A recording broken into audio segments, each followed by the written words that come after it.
Before we get started, we just wanted to thank Old Republic Surety for sponsoring this episode of Let's Get Surety, as well as NASBP's virtual seminars for the third year in a row. For more information on Old Republic Surety, visit www.orsurety.com. Now, on to our show.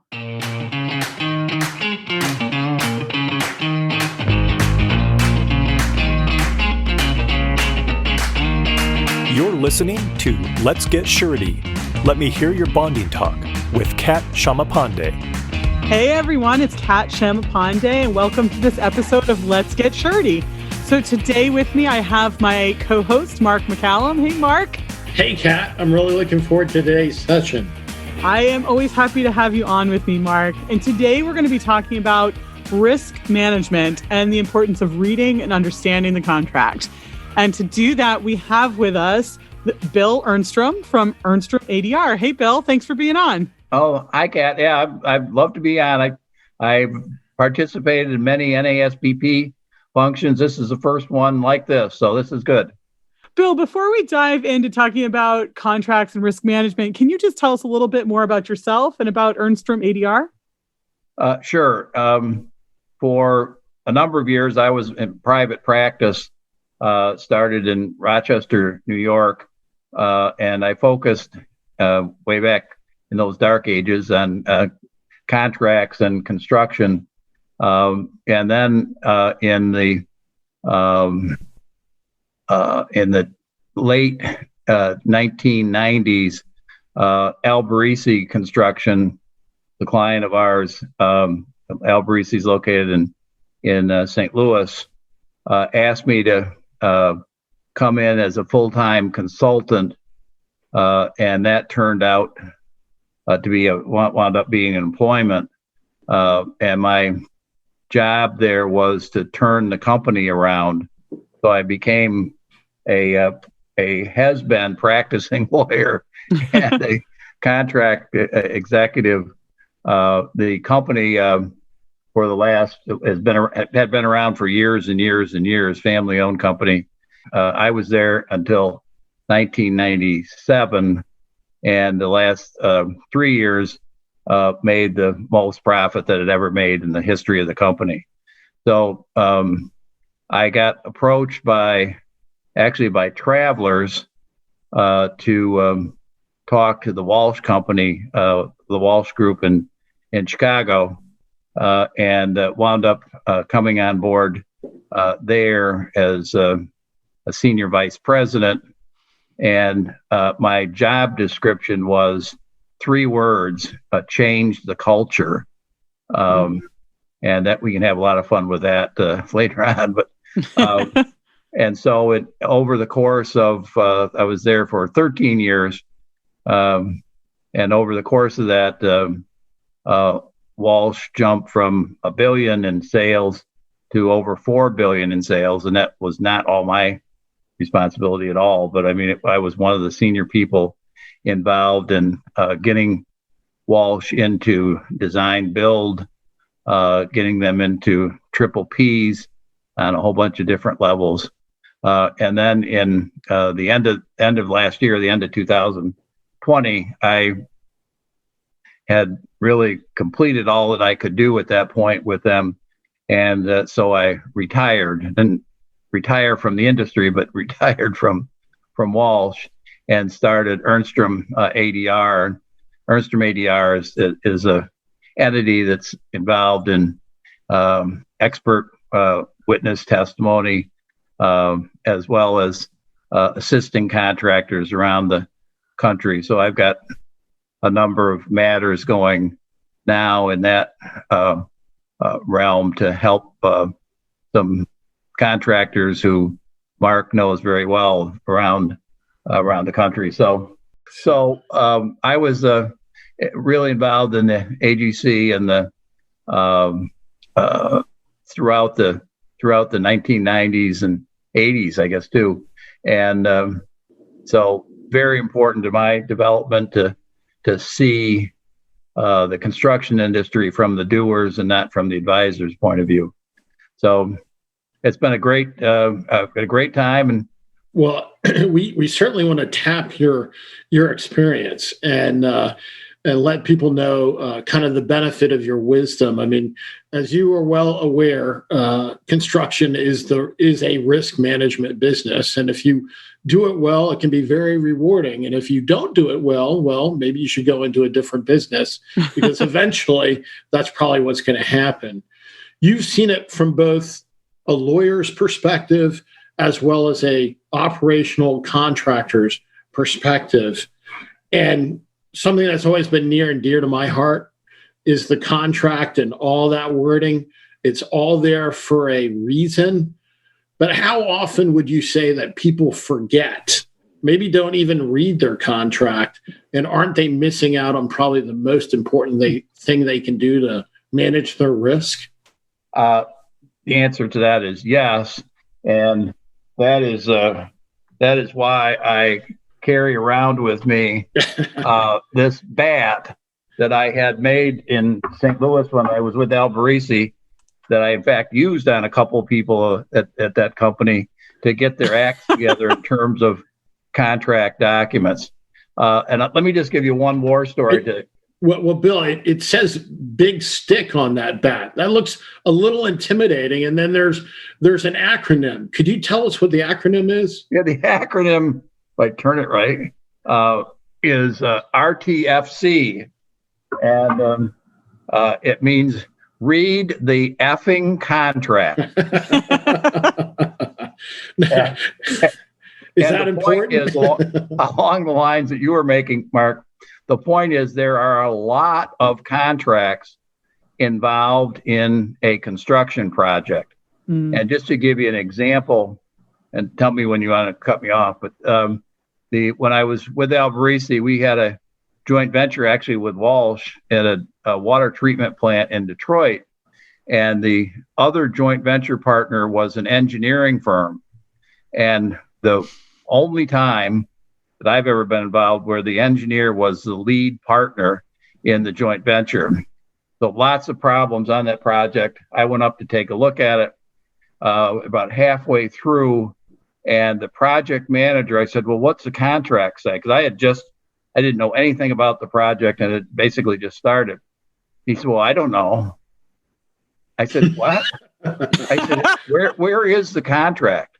Well, he said, it's up there somewhere. I said, have you ever read it? And he said, no.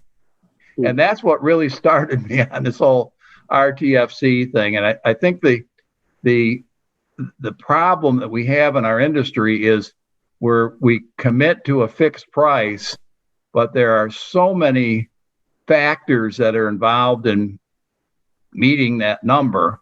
And one of them is making sure you understand what we're contractually obligated to do. And that may be in a change order. It may be in the contract, it may be in the subcontracts. There are hundreds and hundreds of documents that are signed in the course of a project that turn into a contract obligation or a contract right. And that's one of the things that has been my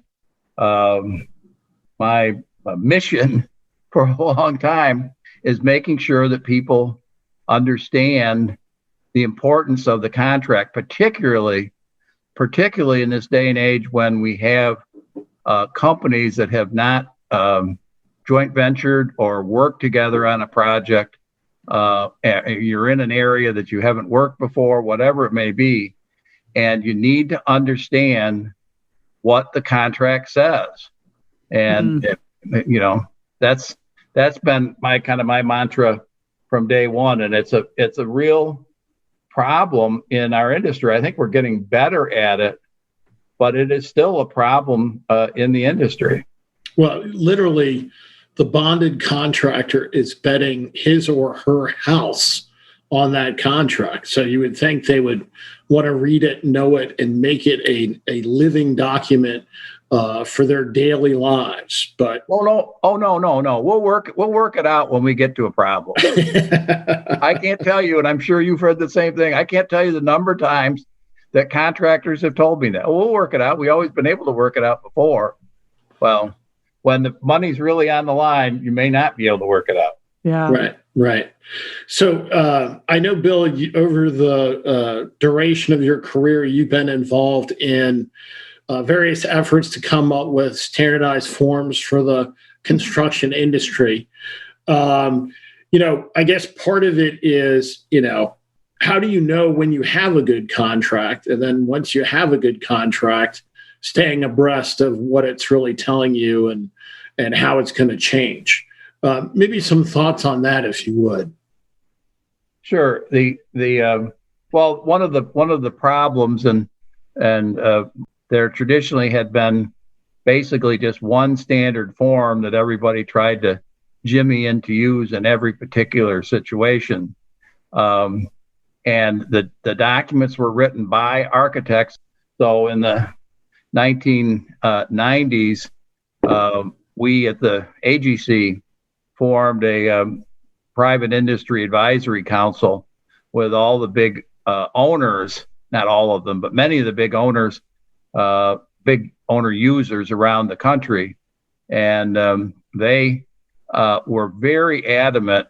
It was interesting to me, even from the owner side, is they could not understand for the life of them why contractors and the AGC were endorsing and using these documents.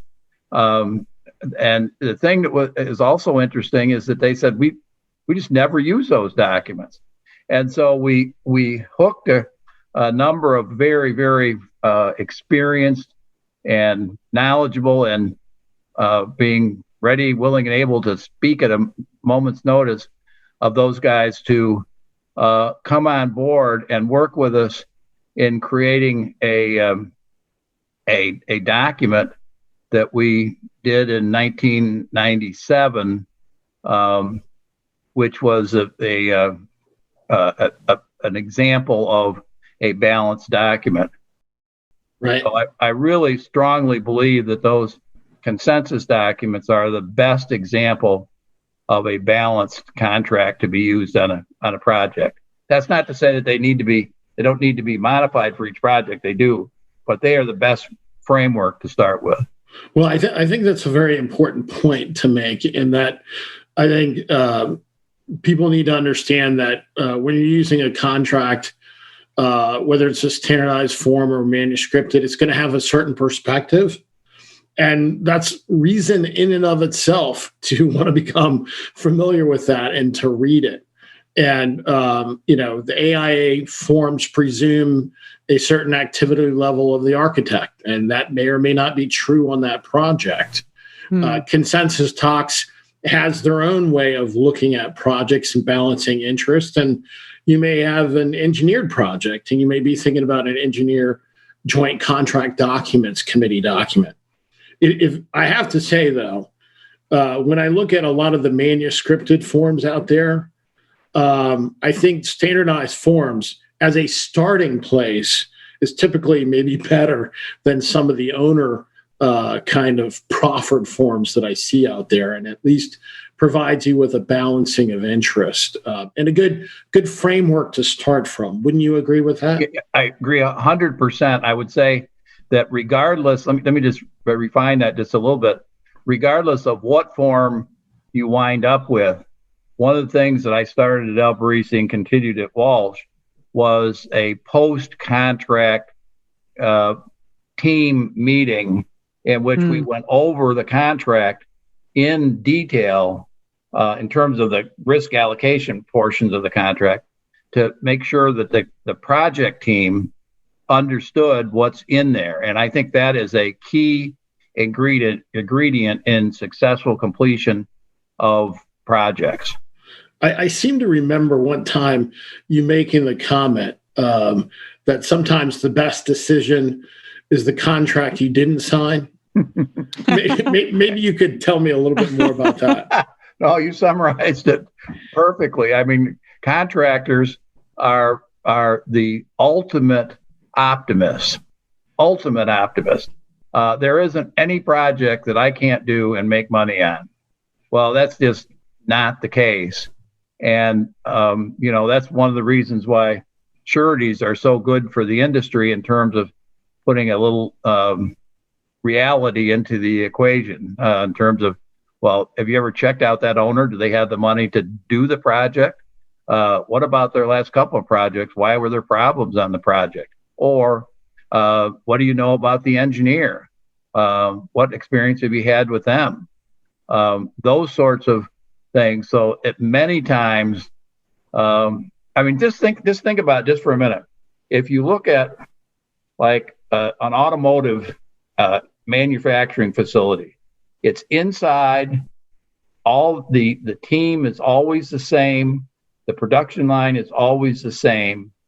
But in construction, you're outside.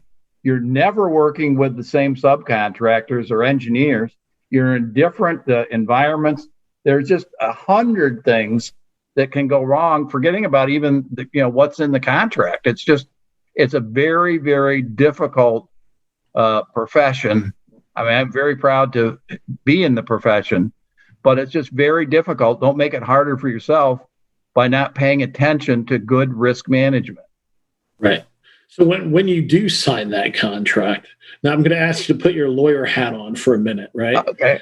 So there's certain things, obviously, that are scripted in the contract. And from a legal perspective, if you miss those things, and maybe I'll throw out an example, like a notice provision, that can have dire consequences, right? Yes. So you really need to understand and probably have a process so that you understand when notices have to be given and a lot of other information, right? And that's what we would do, Mark, early on in the significant projects at Alvarez and again at Walsh is a notice checklist and what's going on with that. Let me see where you are with that. Are we keeping up to date with the appropriate notices? Yeah, very, very important. And that's part of the RTFC. What's in there, right? Simply because it was in the last contract doesn't mean it's in this contract or vice versa. Right. Now, there are no problems ever happen with change orders, right? So you don't really need to understand that mechanism. Yeah, right. Right. You just right. You don't mind financing the work for the owner, right? And you don't mind not getting paid for a long time, or perhaps having an impact, that change order having a ripple impact on the rest of the project that you hadn't really thought about. I mean, there's a number of issues besides just the particular issue that's being resolved in the contract and the change order, right? That needs to be thought about as well when you go through that process.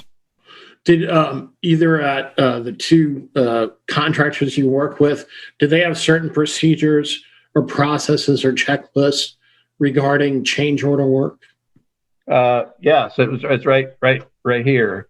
The big bat saying you better read the contract, right? Well, the thing that Matt Walsh, Walsh is both of them are family-owned companies, but Matt Walsh, who's one of the two brothers who really has made the company.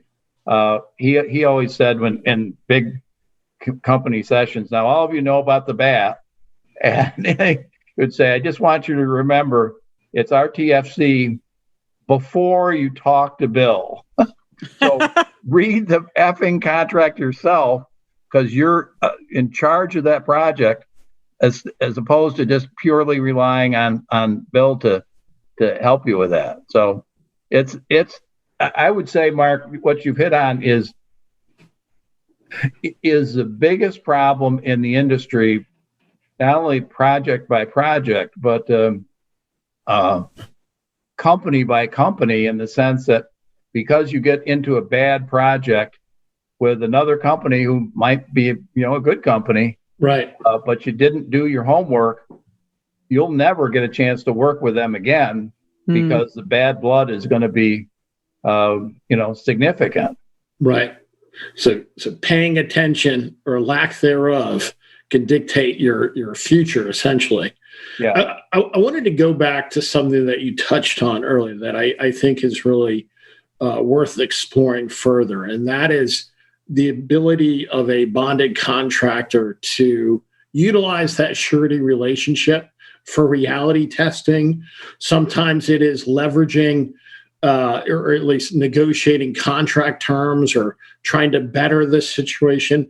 Could you tell us a little bit about that, particularly from your experiences using that? Yeah, that is a resource that contractors don't use at all, not at all, don't use enough in their day-to-day business. The surety is an absolute fount of knowledge on all aspects of the construction industry, and we as an industry do not use them enough. I mean, I think that's if take anything away from what we're talking about, I would go with that and say, use your surety, because they're there to help you. They're your big brother. You're going to get in a fist fight. Get your big brother in there with you. Right. Well, I love how you touched on, the surety and the bond producer know the local market conditions. They know reputations locally. They may have contacts with subcontractors that you want to know more about. So it's very, very useful to use those resources that are very willingly given if asked for. Well, what I'd say more than useful, it's essential for survival, particularly in this day and age. You need to, particularly when we have, companies from other countries coming in and all that stuff, and the sureties and the bond producers can tell you a lot about what the history of that company is, in places other than the U.S. So, right. Bill, it has been. And when you've got, I'm sorry, and when you've got now the triple P, the public-private partnerships involved across the country, that's another reason to get the sureties involved. Right. Yeah. Well, Bill, it's been great having you on and talking about contracts. I think my key takeaway is that everyone needs to read these contracts, right? I think the RTFC. image of you with the bat's going to help me remember. So we'll have to have you back on for another podcast so we can talk about some other issues. But it's been great having you on. If anyone wants to get more information from you or would like to talk more about Ernstrom ADR, how can they reach out to you, Bill? I think a lot of people already know how to get a hold of me. My phone number is still the same as it's been for 30 years, 585-737-2090. And my email is billernstrom@gmail.com. And Ernstrom ADR is that. It's ErnstromADR.com. Thanks for being on with us, Bill. You've been listening to Let's Get Surety, brought to you by the National Association of Surety Bond Producers. For more information about the NASBP and its members, visit NASBP. Before we go, we just wanted to say thank you again to Old Republic Surety for their generous support in sponsoring this episode of Let's Get Surety. For more information on Old Republic Surety, visit www.orsurety.com.